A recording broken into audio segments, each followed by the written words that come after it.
O Saber Direito desta semana é sobre o terceiro setor. O curso aborda as entidades do terceiro setor, as parcerias do poder público, a atuação empresarial e muito mais. As aulas são com o professor Bruno Valverde. Olá, meus queridos alunos, minhas queridas alunas que nos acompanham aqui no programa Saber Direito da TV Justiça. Vamos iniciar agora a terceira aula do nosso curso sobre o terceiro setor. Um tema tão importante como esse que estamos tratando ao longo dessa semana e agora entramos em mais uma parte crucial, uma parte importantíssima deste nosso curso, qual seja as parcerias, como é que se formam as parcerias entre o terceiro setor e o Estado. Então, vamos trabalhar isso nessa terceira aula e, para isso, nós precisamos relembrar algumas questões importantes já tratadas nas outras aulas. Inicialmente, o que nós precisamos entender?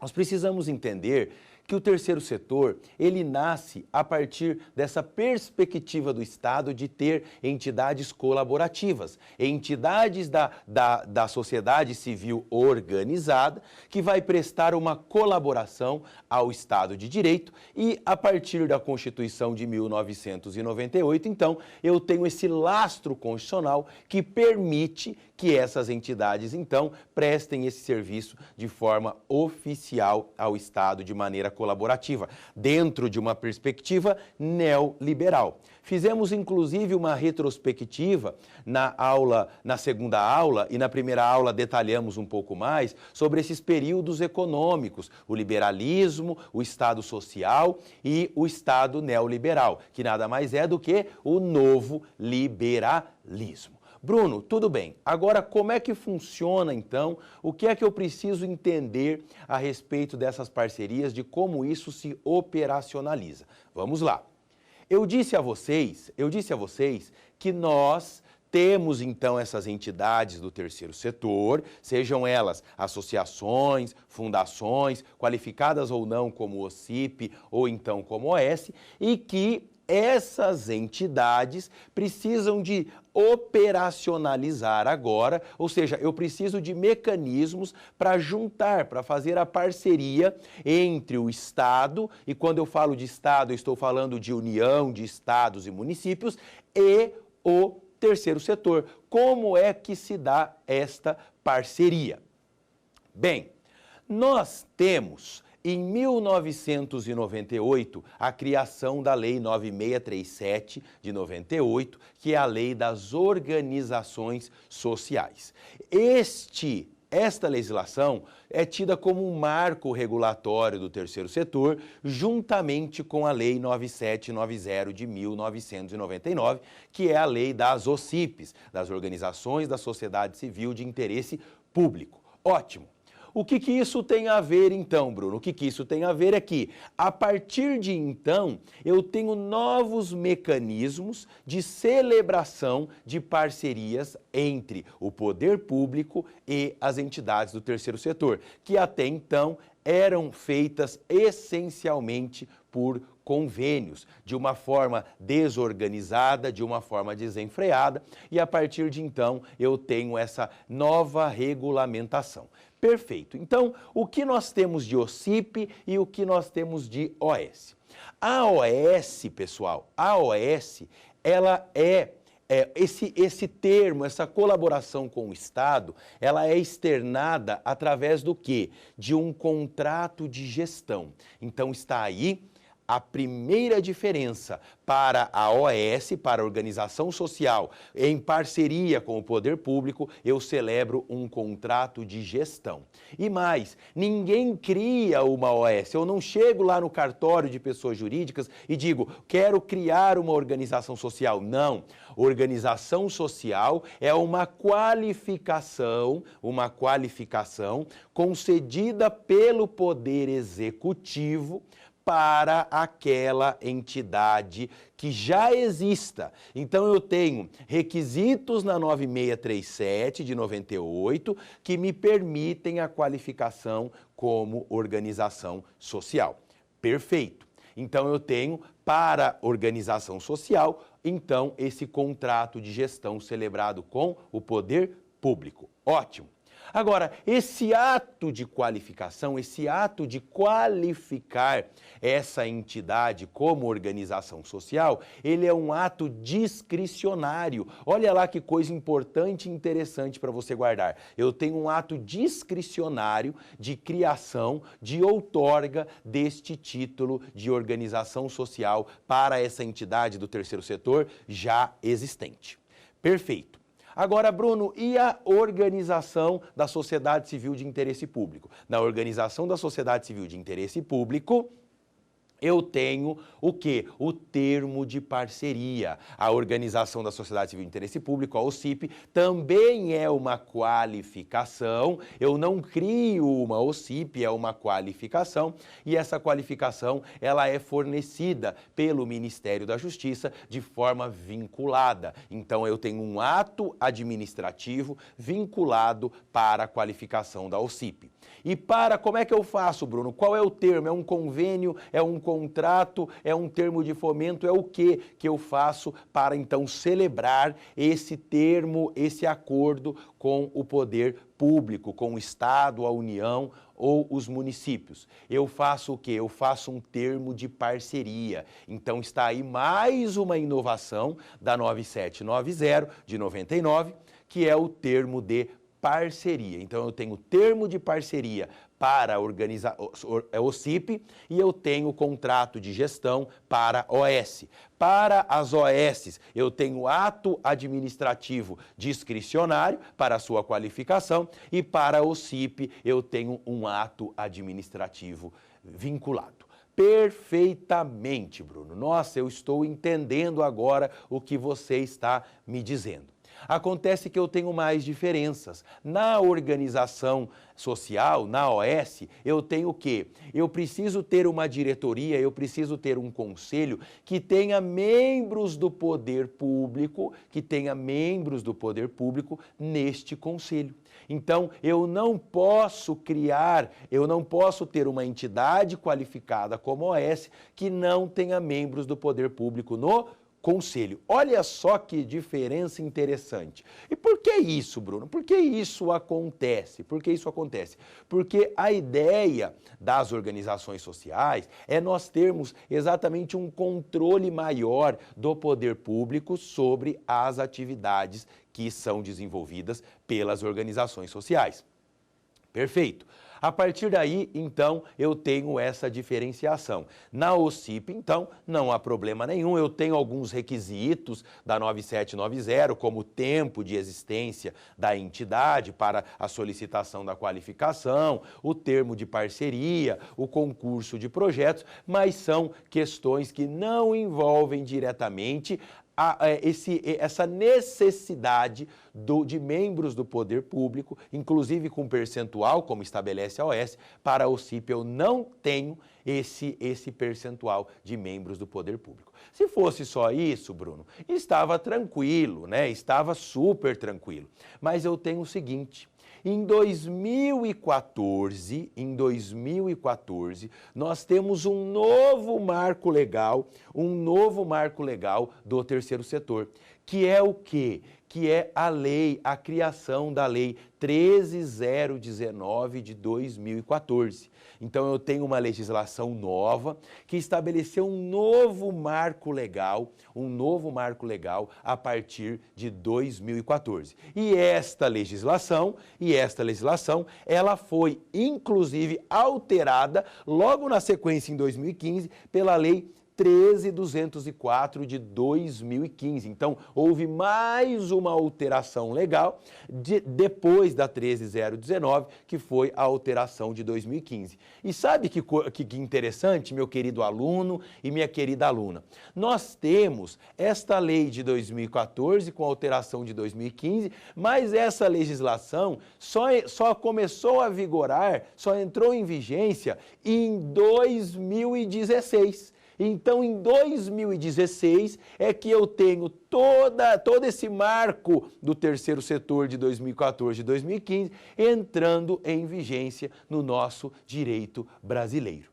E aí eu quero novamente chamar você, meu querido aluno e minha querida aluna, que muitas vezes não dava importância ao terceiro setor, não tinha noção do que era isso. Você que mora em Belém do Pará, um abraço para você da minha querida Rondônia também, meus queridos alunos lá de Rondônia e de todo o Brasil, de que isso é importante. Essa questão do terceiro setor, esse marco legal do terceiro setor em 2014, é uma lei federal, E se é uma lei federal, eu tenho abrangência em todo o território nacional. Ou seja, em qualquer lugar que você esteja, você vai precisar dessa legislação. Em toda cidade, em todo estado e em todo o território nacional, eu tenho então agora a possibilidade de utilizar essa legislação para que nós possamos celebrar então essas parcerias com o terceiro setor. Perfeito. Então, tranquilo, nós então falamos das OS, falamos das OCIPs, já tínhamos comentado isso na segunda aula e agora estamos iniciando essa questão do novo marco legal do terceiro setor, que é a legislação de 2014 e de 2015. Essa legislação, Bruno, então você está me dizendo que eu tive uma legislação em 97, 98 e depois tive uma em 2014 e 2015. Essa legislação atual, ela revogou a anterior, Bruno? Ela revogou a anterior? Não revogou a anterior. Eu não tenho a revogação da 9790, eu não tenho a revogação da 9637 e eu tenho sim uma nova legislação. Essa nova legislação, ela veio o quê? Ela veio regulamentar, ela veio organizar aquelas entidades que não estão abrangidas pela 9790 e pela 9637 de 98. Então, aquelas entidades que não possuem a qualificação como OS e como OCIP, agora podem, então, ter essa nova regulamentação trazida pela 13019 de 2014 e depois pela 13204 de 2015. E aí eu tenho uma grande novidade aí. Eu tenho agora o seguinte, para que eu contrate essas entidades, para que o poder público traga essas entidades para dentro de si, seja pela União, seja pelos estados, seja pelos municípios, eu tenho um novo instrumento e preste bem atenção nesse novo instrumento. Eu tenho agora o chamamento público. Então agora surge uma nova figura para que o Estado, para que o poder público então contrate essas entidades, eu tenho o chamamento público. Bruno, não é licitação, menor preço? Não. Bruno, não é licitação, é convite? Não. Não é concurso? Não. O que eu tenho então, Bruno? Eu tenho o chamamento público. Então, este termo agora é utilizado para quê? Para que eu chame, para que eu conclame essas entidades do terceiro setor a virem ao poder público para celebrar, então, essas parcerias. Vejam que esta legislação nova não excluiu e não revogou a legislação anterior de 97 e de 98. Essa legislação trouxe uma complementação, um novo marco legal para o terceiro setor, abrangendo então as organizações que não estavam abrangidas pela 9790 e também pela 9637 de 1998. Perfeito? Então, nós precisamos entender esse contexto macro. Eu costumo dizer aos meus queridos alunos da graduação, dos cursos de pós-graduação e dos cursos de mestrado também, onde eu leciono, que os alunos precisam entender a lógica da situação. Desde o direito civil, passando pelo constitucional, direito administrativo, não dá para decorar, pessoal. Nós precisamos entender. Esses nomes não são nomes que surgiram por um acaso, são nomes que surgiram a partir de um estudo e por uma lógica. Se o poder público quer essas entidades consigo, quer essas entidades auxiliando no sentido colaborativo, eu preciso então fazer o quê? Chamá-los. E se eu preciso chamá-lo, se eu preciso chamar essa sociedade civil organizada através das entidades, eu preciso então do quê? De um chamamento público. Então, essa foi a primeira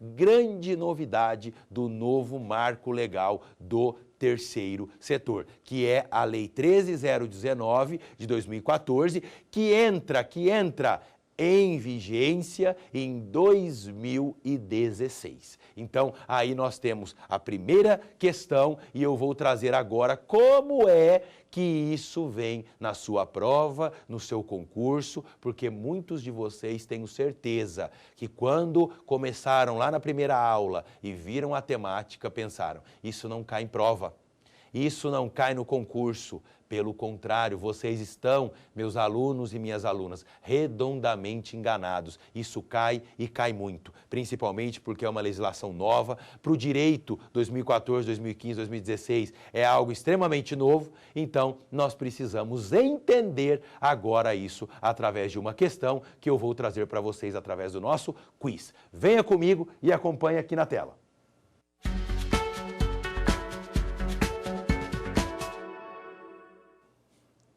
Olha lá, conhecida como Marco Regulatório do Terceiro Setor, a Lei Federal 13.019 de 2014 estabelece normas gerais para as parcerias entre a administração pública e organizações da sociedade civil, em regime de mútua cooperação para a consecução de finalidades de interesse público e recíproco, mediante a execução de atividades ou de projetos previamente estabelecidos em planos de trabalho inseridos em termos de colaboração, em termos de fomento ou em acordos de cooperação. Ressalvadas as exceções previstas na mencionada legislação, é necessária a adoção do seguinte procedimento prévio para a celebração dos instrumentos de parceria nela disciplinados. Olha lá, a alternativa A, registro de preços. A alternativa B, chamamento público. A alternativa C, licitação na modalidade concurso, ou a alternativa D, licitação na modalidade pregão. Pessoal, aqui a alternativa correta, nós falamos bastante, a alternativa B de bola, olha lá, chamamento público, né? E então, em termos de colaboração, termos de fomento ou acordos de cooperação que estão estabelecidos no novo marco regulatório do terceiro setor, que está na Lei 13.019 de 2014, eu tenho então o chamamento público. Eu tenho o chamamento público. Eu não tenho licitação na modalidade menor preço, eu não tenho licitação na modalidade convite, ou seja, eu tenho um chamamento público. Agora eu falo para você, e se você não tivesse assistido essa aula do Saber Direito? E se você não tivesse visto que nós temos um novo marco regulatório para o terceiro setor? Olha a importância que nós precisamos dar para as temáticas. Nós precisamos entender de uma maneira macro esse direito do terceiro setor. Esse direito do terceiro setor. E muitas pessoas, muitos alunos me perguntam o seguinte: Bruno, o terceiro setor, ele está dentro do direito constitucional ou ele está dentro do direito administrativo? Eu respondo para todas elas, ele está ligado aos dois ramos do direito. Ele está ligado ao direito constitucional, que é o que dá a base, ao terceiro setor. A livre concorrência, a livre iniciativa, a liberdade de associação são os parâmetros que me dão base para a criação e para o fomento do terceiro setor. Porém, contudo, entretanto, eu tenho também no direito administrativo essa operacionalização deste terceiro setor. Bruno, o que é? O senhor está falando, o senhor não, você está falando grego. O que é operacionalização? É essa forma de contratação entre o poder público e essas entidades do terceiro setor. Lembrando a todos vocês que as entidades do terceiro setor são o quê? O que são essas entidades? São as pessoas, a organização da sociedade civil, a sociedade civil se organizando e criando, então, essas entidades. Olha só que coisa interessante e que coisa bacana. Então, eu tenho uma interligação entre o direito constitucional e o direito administrativo. E nós vamos ver aqui no decorrer desse curso, já vimos muita coisa que essa nova legislação, ela tem uma importância, e ela tem uma importância histórica. Ela tem uma importância histórica para o direito, porque a partir do momento que eu tenho esses marcos legais do terceiro setor, eu tenho então essa tentativa de legalização. Eu tenho essa tentativa de organização do terceiro setor no país. E mais, olha que coisa interessante, o terceiro setor, ele transcende as fronteiras geográficas. Eu tenho várias organizações internacionais do terceiro setor de outros países que atuam aqui no Brasil. Eu tenho várias. E eu posso, como tenho também, várias organizações brasileiras registradas e regulamentadas aqui que vão atuar, que vão ter o quê? Que vão ter o fomento das suas atividades em outros países. Isso é perfeitamente possível. Vamos lá, então, continuando. Então, nós estamos falando do nosso marco legal do terceiro setor, legislação de 2014 e de 2015, que depois entra em vigência a partir de 2016. A partir de 2016, então, eu tenho esta legislação. Como nós estávamos falando, então nós temos essa nova legislação que vai, então, nos trazer esse novo marco regulatório. E aí, pessoal, a própria lei, essa lei 13.019, eu costumo dizer que ela é uma receita de bolo. Ela é uma receita de bolo. E nessa linguagem popular mesmo, nós precisamos entender e precisamos que você, estudante de direito ou profissional, entenda isso definitivamente, sem formalidades. Essa legislação, ela é a receita do bolo. E nós temos aqui, nessa legislação, a definição de inovações também a respeito de como essa parceria se operacionaliza. E aí eu tenho três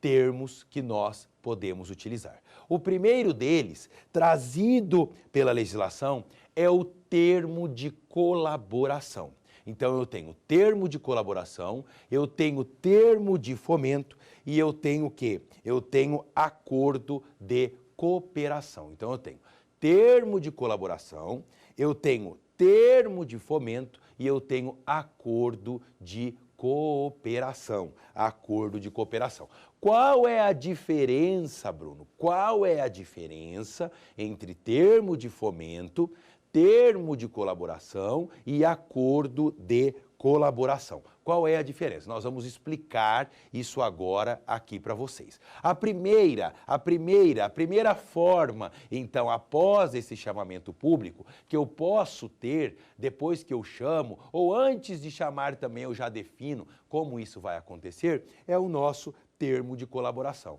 O termo de colaboração é aquele documento assinado, trazido então à tona, onde o Estado, o poder público e as organizações da sociedade civil vão celebrar então essa parceria com esse termo de colaboração, e eu tenho propostas advindas da administração pública.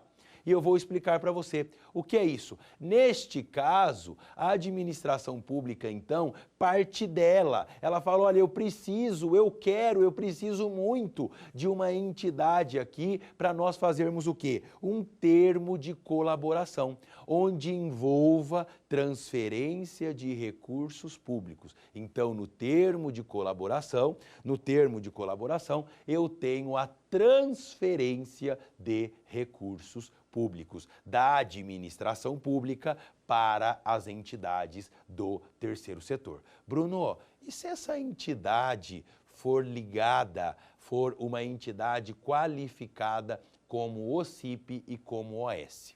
Pessoal, se for qualificada como OCIP ou como OS, vai estar excluída da legislação de 2014-2015, a 13.019 e a 13.204. Né? Eu não tenho aplicação para OCIPs e para OS dessa legislação nova. Essa legislação nova ela vai abarcar aquilo que não está qualificado como OCIP e como OS. Então, o termo de colaboração, o poder público, essa iniciativa parte do poder público e eu tenho, então, o envolvimento de recursos. A lei, pessoal, a lei, ela nos traz exatamente a definição de termo de colaboração, que é esse acordo entre o poder público e as entidades ligadas ao terceiro setor, com iniciativa da administração pública que envolva a transferência de recursos públicos.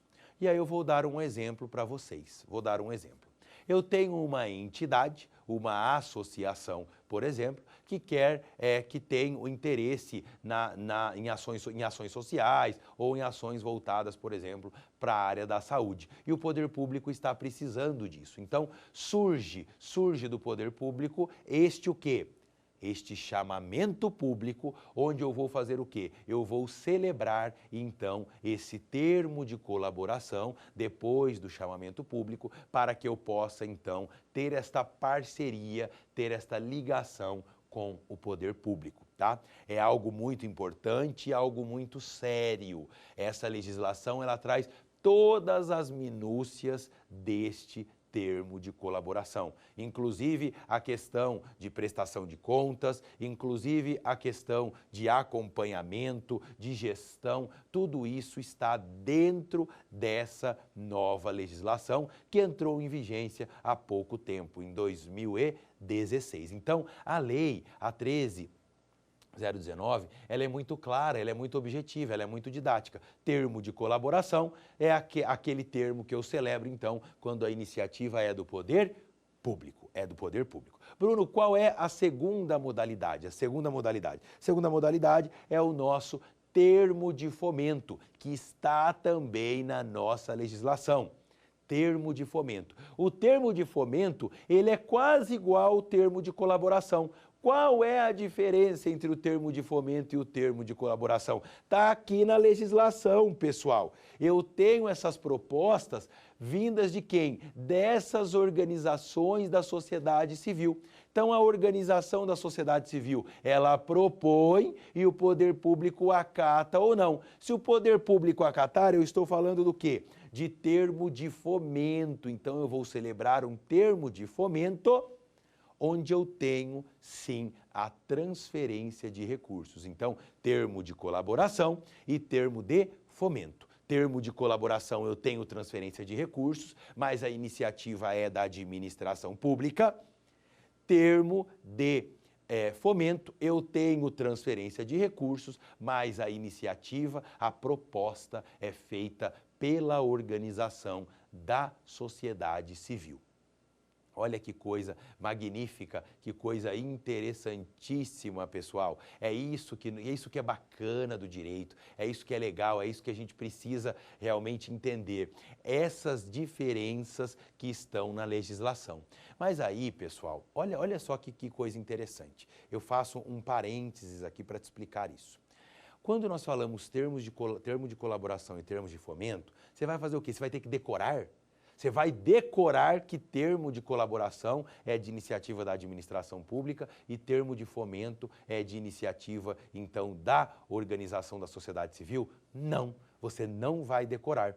Bruno, mas então eu não estou entendendo o que eu vou fazer. Se você vai fazer o quê? Você vai entender.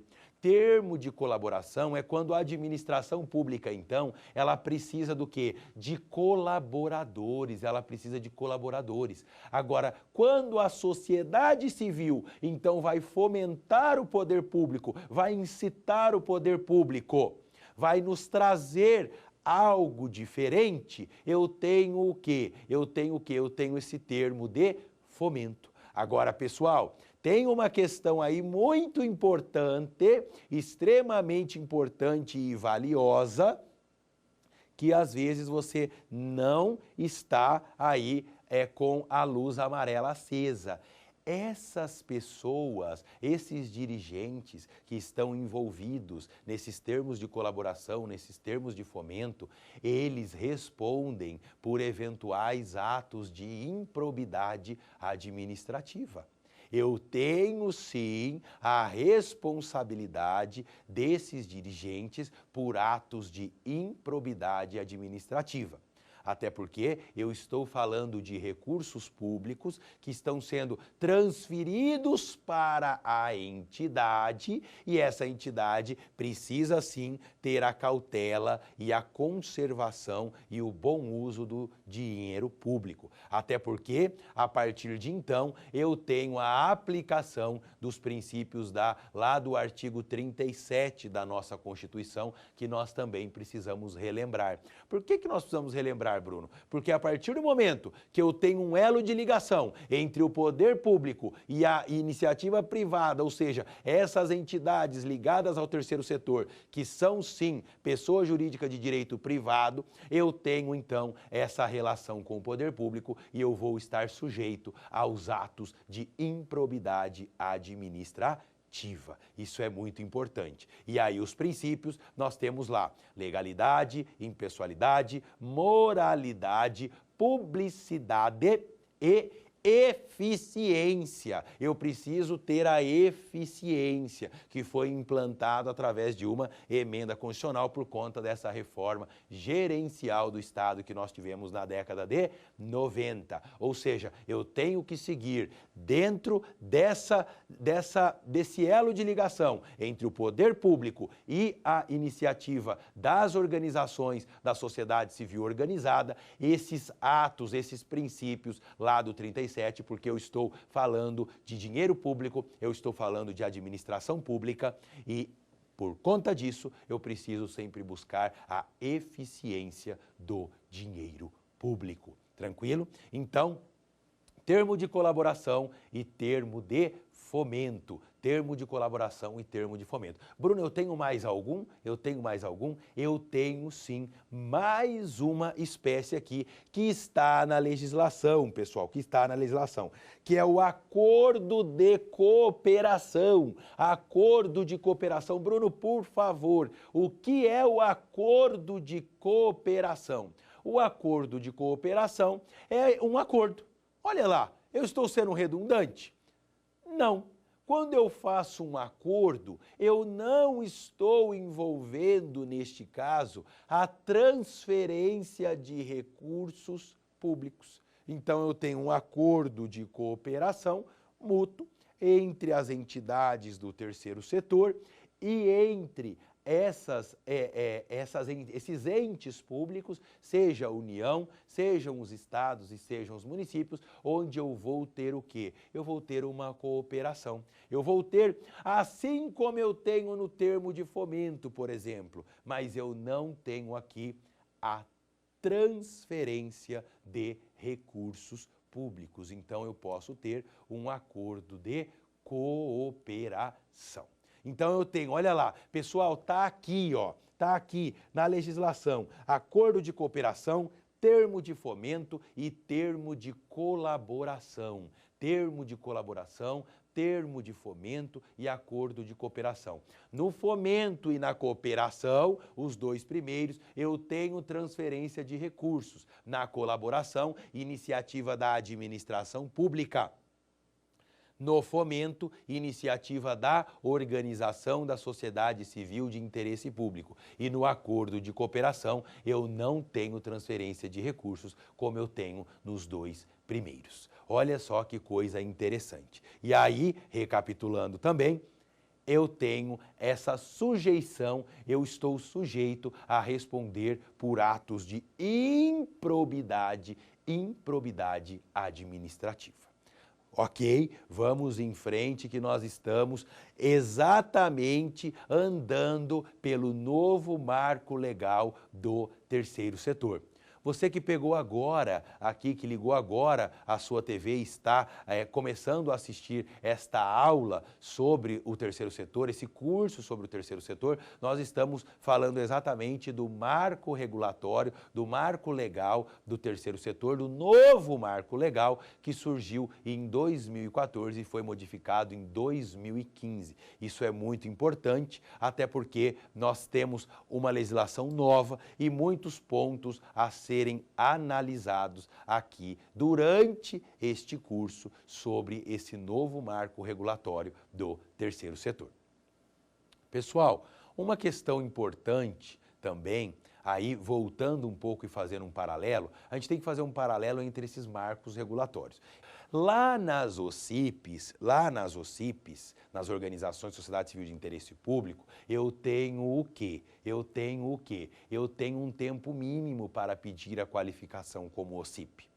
E esse tempo, a legislação fala que ele é de 3 anos. Então eu tenho 3 anos atuando com a minha associação, com a minha entidade, para aí sim eu solicitar, eu pedir essa qualificação como OCIP. E aí, antes de nós tocarmos o nosso conteúdo, andarmos com o nosso conteúdo, eu quero chamar mais um quiz, eu quero mais uma questão a respeito dessa situação muito importante que nós estamos falando aqui do novo marco regulatório do terceiro setor. E você vai acompanhar comigo.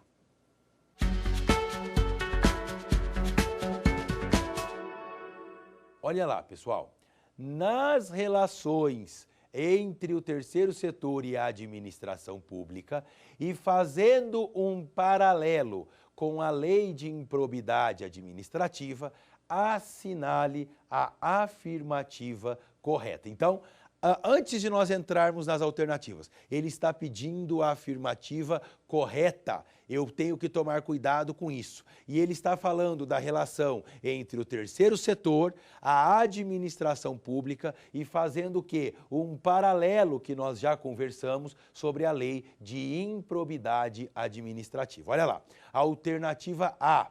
Uma organização da sociedade civil que se qualifica como entidade privada sem fins lucrativos, ao receber recursos públicos, inclusive sob a forma do auxílio ou subvenção, pode ser sujeito passivo de atos de improbidade administrativa. Alternativa bola. Os atos praticados contra o patrimônio de entidade que receba subvenção, benefício ou incentivo fiscal ou creditício de ente público não se sujeitam às penalidades previstas na lei de improbidade administrativa. Alternativa C, uma organização da sociedade civil, por ser entidade privada, sem fins lucrativos, pode receber recursos públicos, razão pela qual não pode ser sujeito passivo de atos de improbidade administrativa. Alternativa D, uma organização da sociedade civil, por ser entidade privada, não pode ser sujeito passivo dos atos de improbidade administrativa. A alternativa correta aqui, pessoal, a alternativa A. Uma organização da sociedade civil que se qualifica como entidade privada sem fins lucrativos ao receber recursos públicos, inclusive sob a forma de auxílio ou subvenção, pode ser sujeito passivo de atos de improbidade administrativa. Pessoal, essa questão, eu fiz questão de trazer esta questão, olha só que jogo bacana. Para quê? Para você entender essa relação entre terceiro setor, administração pública e atos de improbidade administrativa. Por que eu estou dizendo isso para você? Porque nós temos o seguinte, olha lá, presta atenção nisso. Nós temos o envolvimento da administração pública, uma legislação totalmente complexa, altamente complexa. Eu tenho o quê? Uma legislação sobre o terceiro setor altamente complexa e eu tenho essa legislação sobre improbidade administrativa também altamente complexa. Inclusive, eu tive alterações recentes na lei de improbidade por conta dessas inclusões de atos, considerados atos de improbidade administrativa. Eu tenho um aumento deste leque aí com a recente alteração da lei de improbidade administrativa. O que eu quero dizer com isso? Veja bem, você pode me perguntar, professor Bruno, se eu tenho uma entidade privada, se eu tenho uma pessoa jurídica de direito privado, que atua, então, nesses serviços públicos, por que eu vou estar sujeito a esses atos de improbidade administrativa? E eu respondo a você. Eu respondo a você que está nos assistindo neste momento, ao meu aluno aí da região norte, ao meu aluno do sul, do sudeste, do centro-oeste, de qualquer parte deste Brasil e também do mundo, né? Até porque a TV Justiça está disponível aí no canal do YouTube lá, tem um canal oficial, TV Justiça Oficial, onde você acompanha todas as aulas que estão sendo gravadas aqui, que estão sendo transmitidas para você aí pelo Saber Direito. Então, olha lá, por que é que você vai responder e por que é que você está sujeito? A partir do momento que você recebe esse auxílio em forma de subvenção ou propriamente de um auxílio dessas entidades da administração pública, nós estamos falando do quê? De recursos públicos. Eu estou falando de recursos públicos. E aí eu tenho, inclusive, a questão de competência. Porque se eu estou falando de recursos públicos da esfera federal, eu vou estar sujeito ao quê? Ao Ministério Público Federal. Então, o Ministério Público Federal tem esse dever de fiscalização e de propor essas ações no caso de um ato ou de um possível ato de improbidade administrativa. Então você precisa entender, aí mais uma questão importante, é que nessas parcerias entre o terceiro setor e a administração pública, eu tenho mais um leque, eu tenho mais um ramo, que é trazer essa improbidade administrativa para dentro do terceiro setor. É possível sim, e é perfeitamente possível que eu responda, então, por atos de improbidade administrativa. Em caso, então, desses atos, da prática desses atos de improbidade administrativa, eu vou sim responsabilizar esses membros da entidade ligada ao terceiro setor. E aí, pessoal, você pode me perguntar, Bruno, tem alguma diferença nessas responsabilidades, então, desses gestores públicos e também dos gestores das entidades? Se ela for uma OCIP, se ela for uma OS, ou se ela for uma associação ou uma fundação que está sujeita lá a 13019 de 2014? Obviamente, é que nós temos as peculiaridades de cada uma delas. Mas a lei de improbidade administrativa, ela é uma só. A lei de improbidade administrativa, ela é uma só para todas as entidades. E então, se ela é uma só para todas as entidades, eu preciso entender que, independentemente de ser uma organização social, de ser uma organização da sociedade civil de interesse público, ou de ser uma associação, uma fundação sem essas qualificações, eu tenho sim essa possibilidade de responder por atos de improbidade administrativa. Nós estamos falando de dinheiro público, nós estamos falando de eficiência da administração pública e nós estamos falando de áreas de atuação fundamentais para o desenvolvimento do Estado. O Estado não pode admitir, não pode em hipótese alguma admitir que estes valores sejam desviados à finalidade destes valores, até porque é um repasse que o Estado está fazendo para quê? Para suprir essa necessidade que o Estado não abarca, que o Estado não consegue suprir, então ele faz o quê? Chama, ou seja, o chamamento público ao terceiro setor, para quê? Para que o terceiro setor, então, fomente, para que o terceiro setor colabore e para que o terceiro setor coopere com toda essa nova estrutura estatal a partir do novo marco regulatório. E aí eu tenho mais uma pergunta, mais um quiz desta aula que nós vamos ver e comentar em conjunto aqui para você, meu aluno e minha aluna querida. Vamos lá.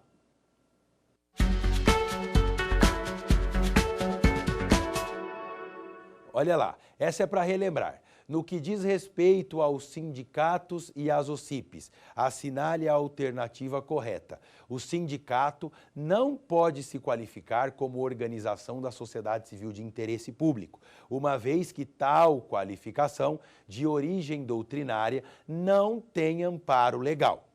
B. O sindicato pode se qualificar como OCIP, uma vez que é uma entidade sem fins lucrativos e o objeto pretendido é a promoção da cultura nacional. Alternativa C. O sindicato pode se qualificar como OCIP, mas deve celebrar um contrato de gestão e não um termo de parceria com o poder público. O sindicato não pode se qualificar como OCIP em virtude de vedação expressa de lei federal sobre o tema. A alternativa correta aqui, olha lá pessoal, alternativa correta, letra D. O sindicato não pode se qualificar como OCIP em virtude de vedação expressa de lei federal sobre o tema. Quero fazer aqui uma observação a respeito dessas questões, um comentário, porque essa questão é absolutamente importante. A lei que rege as OCIPs é a Lei 9790 de 1999. E ela traz o quê? Ela traz uma vedação, entidades que não podem se qualificar, olha lá, entidades que não podem se qualificar como OCIP. E o sindicato está lá, o sindicato não pode requerer a sua qualificação como OCIP. Não há como eu pedir, ou seja, quando eu pedir essa qualificação, solicitar essa qualificação como OCIP, o que o Ministério vai me dizer? O Ministério vai me dizer que não é possível esta qualificação. Então, não é possível, a 9790 traz essa vedação expressa, até porque, pessoal, nós falamos também na aula de número 2, se você se recorda, nós falamos do quê? Que os sindicatos, lato sensu, eu posso até classificá-los como entidades do terceiro setor, mas estrito sensu não consigo, eu não tenho essa definição, eu não consigo encaixar os sindicatos na definição legal de entidades ligadas diretamente ao terceiro setor. Isso é absolutamente importante. Por isso que eu fiz questão de trazer essa questão, até para demonstrar a você que não é possível essa qualificação. E aí, pessoal, eu quero também relembrar com você aqui a questão das OS, quando nós falamos da qualificação. A qualificação das OS, ela é uma qualificação por ato administrativo discricionário. De quem? Do Poder Executivo, do órgão. Qual Poder Executivo, Bruno? Poder Executivo, eu tenho vários órgãos do Poder Executivo. A qualificação como S, ela vai partir da pasta do Executivo que aquela entidade atua. Então, se for a saúde, eu vou estar no órgão do Poder Executivo vinculado à saúde. Se for educação, educação. Ou seja, é o órgão do Poder Executivo vinculado à área de atuação e trabalho da OS é que vai conceder essa qualificação. Isso é algo fundamental e algo muito importante, importantíssimo.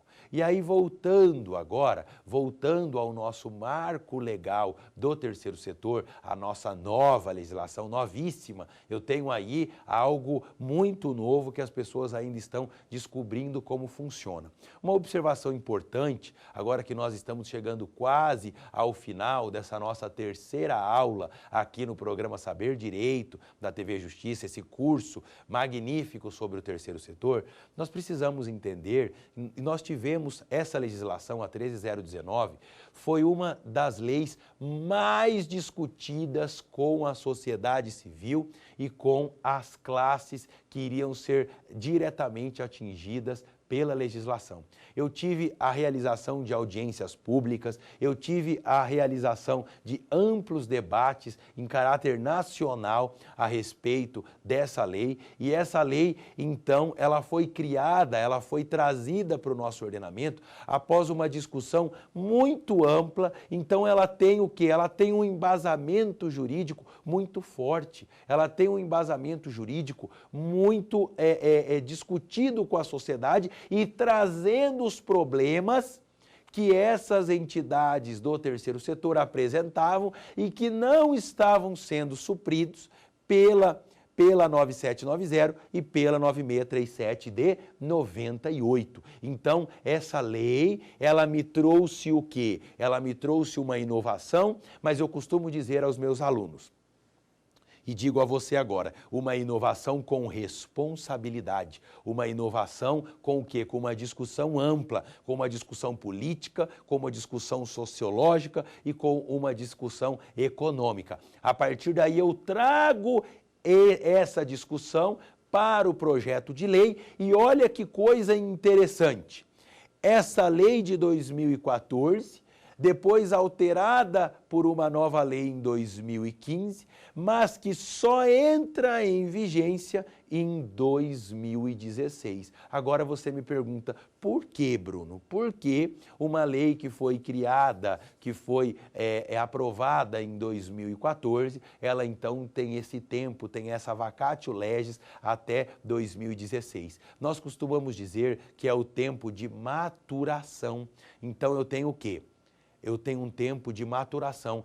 Eu tive uma discussão para a criação da lei, eu tive, então, um tempo de maturação para que as entidades fizessem as adaptações, o poder público fizesse a adaptação, até porque nós vamos ver na próxima aula que nós temos um tempo de existência da entidade para que ela possa celebrar esses termos de cooperação, de fomento com o poder público. Dependendo se a celebração é com a União, é com o Estado ou com o município, eu tenho um tempo prévio de existência dessas entidades. Então, o que eu tenho? Eu tenho esse tempo de maturação para que as entidades fizessem as suas adaptações, para que o poder público pudesse pensar um pouco também em como organizar esses chamamentos públicos, até porque eu tive o quê? Eu tive uma inovação.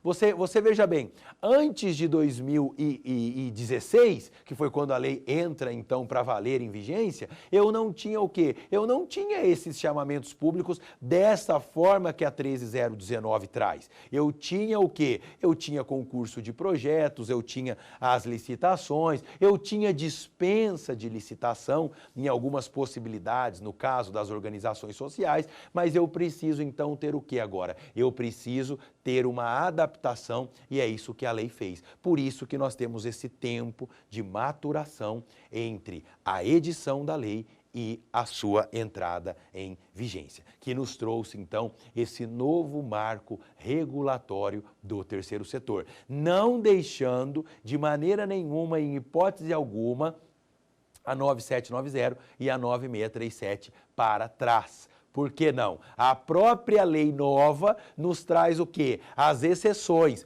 onde eu não aplico a legislação nova de 2014, a 13019. Dentre os casos eu tenho lá, naqueles casos onde a entidade estiver qualificada como OCIP e naqueles casos onde a entidade estiver qualificada como OS. Nestes casos, eu tenho o quê? Eu tenho o direcionamento para essa nova para a legislação antiga. E aquelas que não estiverem abarcadas, então, ficam com a nova legislação. Isso é algo importantíssimo que você precisa saber. E aí agora, fechando essa nossa aula aqui a terceira aula desse curso sobre o terceiro setor, importantíssimo nós frisarmos que as OS, eu tenho uma qualificação, não crio uma OS, eu qualifico uma entidade como OS através de um ato discricionário do Poder Executivo. No caso das OCIPs, não. No caso das OCIPs, eu tenho o quê? No caso das OCIPs, eu tenho uma qualificação, é um ato vinculado, ou seja, eu tenho um ato vinculado de qualificação dessas entidades, ou seja, preenchi os requisitos da lei, eu posso, então, pedir a qualificação e o poder público é obrigado a me fornecer esta qualificação. Confesso a vocês que, a partir da criação do novo marco legal, toda essa utilidade das OCIPs, ela caiu um pouco por conta dessa nova legislação. Eu tive o quê? Eu tive um desuso das OCIPs por conta dessa nova legislação que facilitou um pouco mais essa não qualificação e a possibilidade de formularmos, então, termos de cooperação, termos de fomento ou acordos de cooperação de acordo com essa nova legislação. Isso é algo fundamental, é algo magnífico, mas eu não deixo, então, de ter essas entidades, as OCIPs e as OS, em pleno funcionamento aqui no nosso país. E também importante você frisar aqui agora, no final dessa aula, que esses gestores dessas entidades respondem sim por atos de improbidade administrativa, pois, embora pessoas jurídicas de direito privado estão prestando um serviço público, estão em parceria com quem? Com a administração pública, seja no âmbito estadual, seja no âmbito municipal, seja no âmbito federal. Quero dizer a você também que, se quiser, pode nos acompanhar nas redes sociais, tanto da TV Justiça quanto nas minhas redes sociais, lá no Instagram, @prof.brunovalverde, você pode me adicionar, será um prazer te atender, é um prazer estar aqui explicando e discutindo com você, telespectador, que nos assiste nesse canal prestigiadíssimo, esse tema tão importante que é o terceiro setor. Fiquem com Deus e até a próxima aula.